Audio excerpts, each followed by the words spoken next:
कृष्णा दोस्तों, अपने कृष्ण चक्षु चैनल के सभी साधकों का मैं हार्दिक अभिनंदन करती हूँ।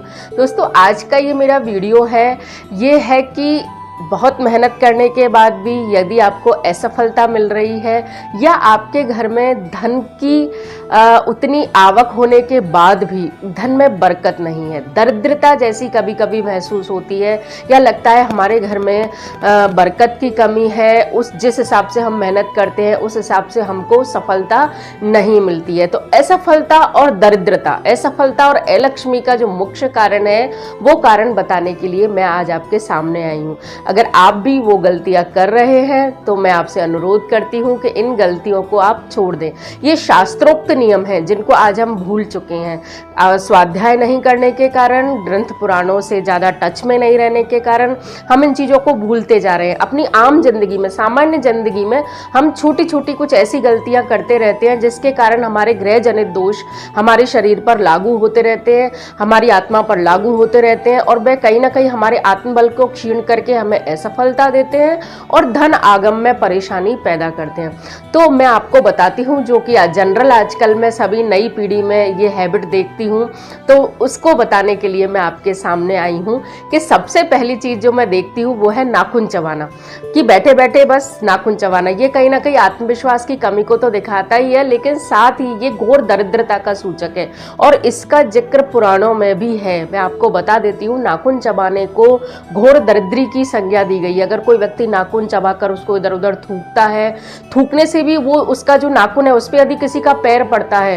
तो ऐसा कहते हैं कि उसका राजयोग जाता रहता है, जिसका पैर उस नाखून पे, और यदि आप उसको अंदर ले जाते हैं अंदर, तो वह आपके लिए बहुत ज्यादा दरिद्रता और रोग का कारण बनता है। तो यदि आप नाखून चबाते हैं तो आज ही उसको छोड़ दें। दूसरा है बाथरूम में बिना वस्त्र के नहाना।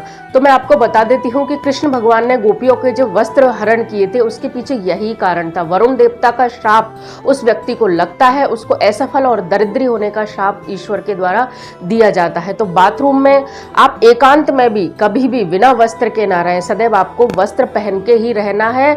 वस्त्र पहन के या आपके शरीर पर वस्त्र अवश्य होना चाहिए जिस समय आप स्नान करते हैं, पूर्ण वस्त्र नहीं, लेकिन आपके शरीर पर वस्त्र अवश्य होना चाहिए।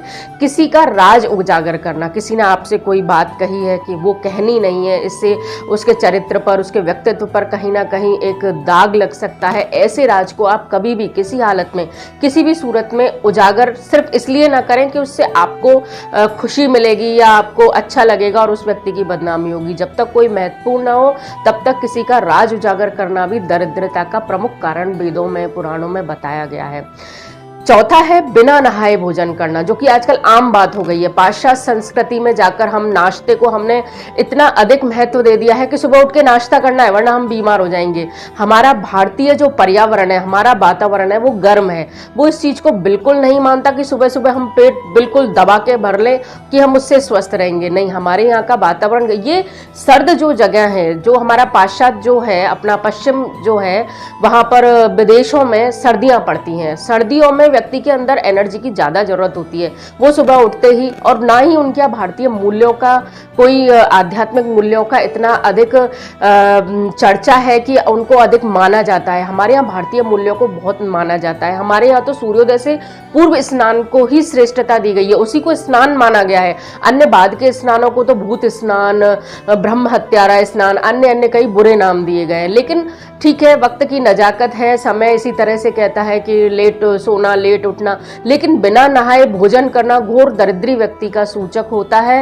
मैं आपसे अनुरोध करती हूँ कि बिना नहाए आप बिल्कुल भी भोजन नहीं करें। अगला है भिखारी यदि आपके दरवाजे पर आता है तो उसको वापस बिल्कुल न लौटाएं। याद रखिए, हम सभी भिखारी हैं।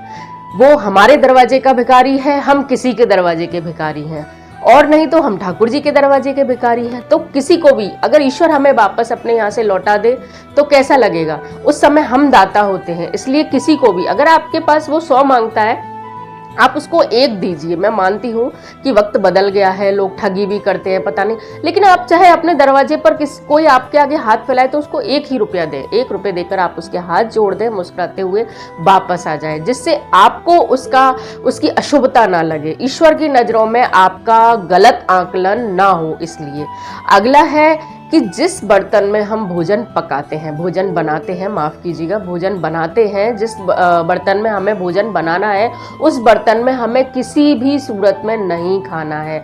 हमें दूसरे बर्तन में लेकर, जो बर्तन हमने अग्नि पर चढ़ाया है उस बर्तन में हमको बिल्कुल भोजन नहीं करना चाहिए, दूसरे बर्तन में लेकर ही हमें भोजन करना चाहिए। अगला है झाड़ू खड़ा करके रखना। ये विशेष ध्यान औरतें दें कि झाड़ू को कभी भी खड़ा करके ना रखें, चाहे लंबा झाड़ू है चाहे कैसे भी, उसको आड़ा डालकर रखें और उसे कहीं छुपा कर रखें, सभी की नज़र उस पर नहीं पड़नी चाहिए। ध्यान रखिए, झाड़ू लक्ष्मी का सूचक होता है, उसको पैर से बगल में करना नहीं। झाड़ू को तो गलती से पैर लग जाए तो भी अपने सिर से उसको लगाना चाहिए, क्योंकि झाड़ू ही महत्वपूर्ण वह चीज़ है। धनतेरस के दिन हम झाड़ू की पूजा करते हैं। झाड़ू धनतेरस के दिन लाना शुभ माना जाता है, वो मैं आपको अपने अगले वीडियो में बताऊंगी। जब दिवाली आएगी तब मैं आपको बताऊंगी क्या क्या हमको दिवाली पर लाना चाहिए। तो झाड़ू को पैर यदि गलती से भी लग जाए तो उसको हमें अपने हाथ से छुआकर माथे पर लगाना चाहिए, उसको हमेशा छुपा के और सुरक्षित संपत्ति की तरह हमें झाड़ू को रखना चाहिए, क्योंकि वही एक चीज़ है जो घर से दरिद्रता को बाहर ले जाती है। तो अपने घर की दरिद्रता को बाहर भेजने के लिए और लक्ष्मी के आगमन के लिए झाड़ू को सदैव छुपा कर रखें, पैर से उसे ना तो लांगे और ना ही उसको पैर से ठोकर मांगे। एक है, रात को झूठे बर्तन आप बिल्कुल भी ना छोड़ें। एक तो उसमें तरह तरह के कीड़े, कॉकरोच और अन्य भी बहुत सारे कीड़े उसमें आ जाते हैं, उनकी मृत्यु का दोष हमारे ऊपर आता है। दूसरा है कि रात के समय ही पारलौकिक जो भी शक्तियां होती हैं वो हमारे वातावरण में भ्रमण करती हैं, अच्छी और बुरी। यदि आपके घर में सकारात्मकता है, आपका घर बिल्कुल सेट है, साफ सुथरा है, झूठे बर्तन नहीं है, कीड़े मकोड़े नहीं है, तो जाहिर है लक्ष्मी आपके घर में आएगी। और यदि झूठे बर्तन फैले हुए हैं, गंदगी फैली हुई है, चारों तरफ बस बिखरा हुआ है, तो जाहिर है अलक्ष्मी, नकारात्मक शक्तियां आपके घर की ओर आकर्षित होंगी। इसलिए रात को झूठे बर्तन आप बिल्कुल भी नहीं छोड़ें। अगला है, नहाने के बाद बिना धुले कपड़े पहनना। अक्सर लोग नाइट ड्रेस पहनते हैं, नाइट ड्रेस पहन के पहनी, उतारी, फिर लटका दी, फिर पहनी, 2, 3, 4, 10 दिन बाद उसको धोते हैं, तो वह गलत है। नहाने के जिस वस्त्र को पहनकर हम सोए हैं और जिस वस्त्र को पहनकर हम बाथरूम में चले गए हैं वो वस्त्र पूर्णतः अशुद्ध हो जाता है। बिना जल और बिना सूर्य की किरणों के संयोग के फिर वह शुद्ध नहीं होता है। तो इसलिए चाहे आपने आधा घंटे के लिए ही कोई वस्त्र पहना है, लेकिन अगर आप उसको पहन के बिस्तर पे चले गए हैं या आप बाथरूम में चले गए हैं, दोनों ही अवस्थाओं में आपको जल और धूप का संयोग वस्त्र को कराए बिना उसको फिर से नहीं पहनना है। यह घोर दरिद्रता का सूचक होता है। अगला है, फटे कपड़े पहनना। फटे कपड़े, यहाँ से कपड़े फटे हुए हैं, वहाँ से कपड़े फटे हुए हैं, धागा खिंचा हुआ है या जला हुआ, अगर किसी चीज़ से जल गया है लेकिन ये तो बहुत ब्रांडेड है, महंगा है, इसको हम नहीं, आपको किसी भी हालत में फटे या जले हुए कपड़े नहीं पहनने। जले कपड़े तो आप बिल्कुल घर से निकाल दें, उनका निस्तारण कर दें, किसी को दें भी नहीं। जले कपड़े अगर दें तो रफू करा के उसको अच्छे से करवा के और उससे कह के दें कि भाई इसमें इस तरह की ये स्थिति हो गई है, तुम्हें चाहिए तो ये लो। झूठ बोल के कभी भी किसी को नहीं दें। फटे कपड़ों को हमेशा आप सिलकर पहने। फटे को सिलना जरूरी होता है, ये नहीं कि फटे को हम फेंक दें। फटे को सिलकर पहने आप। बिना जो फटा हुआ कपड़ा है उसको आप घर में बिल्कुल भी, घर बाहर कहीं भी ना पहने। और यहाँ तक कि अंत्य वस्त्र भी आपके हमेशा सिले हुए होने चाहिए। ये भी दरिद्रता का सूचक माना गया है यदि आप फटे वस्त्र, क्योंकि एनर्जी जो है, आकाश में घूमती हुई एनर्जियां हैं, वो हमारी ओर आकर्षित होती हैं। सकारात्मक शक्तियों को आकर्षित करने के लिए आपको साफ, स्वच्छ, धुला हुआ, एकदम संजीदे तरीके से आपको होना चाहिए।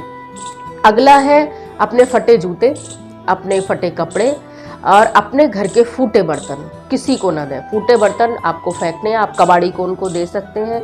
यदि आपको फटे जूते, फटे कपड़े किसी को देने ही हैं तो आप उनको सही करवा कर दें। अपने घर का इलेक्ट्रॉनिक सामान भी, आप अगर घड़ी किसी को देते हैं तो बिना सेल लगी हुई घड़ी उसको कभी ना दें, उसको सेल लगाकर उसको शुरू। ध्यान रखिए, जैसा आप देंगे वही आपके पास लौट कर आता है।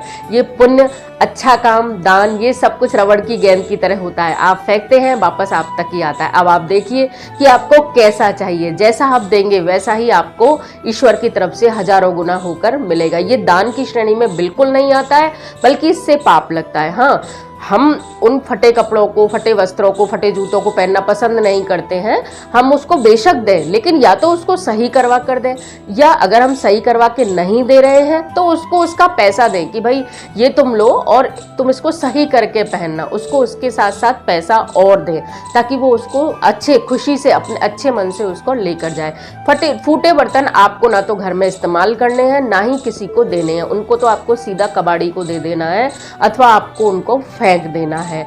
फिर है इसके बाद बार बार बालों को हाथ लगाना। कुछ लोगों की आदत होती है बार बार बालों को ऐसे, बालों को हाथ लगाना दरिद्रता का सूचक होता है। आजकल लड़कियां लड़के सभी बार बार बालों में हाथ डाल देते हैं। बाल लाश के समान माने गए हैं, मृत होते हैं। नाखून और बाल दोनों ही मृत के समान माने गए हैं, इनमें जीवन कुछ नहीं होता, जीवन नहीं होता। आप बालों को पकड़िए, जब तक वो हमारी देह से जुड़े हुए हैं वहीं तक वो अलाइव है, जिंदा है। इसके बाद आप उनको काटिए, कुछ भी करिए, कुछ नहीं होगा, तो वो मरे हुए हैं।